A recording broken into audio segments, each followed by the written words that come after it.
आपण बघतो की आपल्या दैनंदिन व्यवहारांमध्ये पैशाशिवाय कुठलीही गोष्ट मिळत नाही।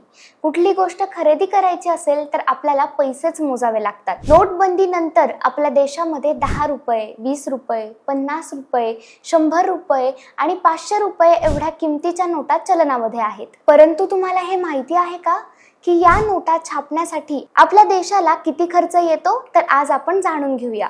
नोटा छापण्यासाठी साधारण किती खर्च आपल्याला लागतो। आपल्या महाराष्ट्रामध्ये नाशिक येथे असलेल्या करन्सी प्रेसमध्ये विविध किमतीच्या चलनी नोटा व नाणे छपाईचे काम होते। या नोट प्रेसची स्थापना इंग्रजांच्या काळात सन 1924 ते 25 मध्ये करण्यात आली।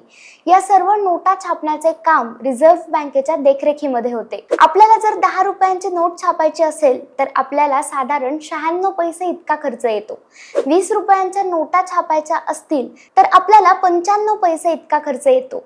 50 रुपयांच्या 1000 नोटा छापण्यासाठी रिझर्व्ह बँकेला 1130 रुपये इतका खर्च येतो। 100 रुपयांच्या 1000 नोटा छापण्यासाठी 1770 रुपये इतका खर्च लागतो। आपल्याला जर 200 रुपयांच्या 1000 नोटा छापायच्या असतील तर 2370 रुपये इतका खर्च करावा लागतो।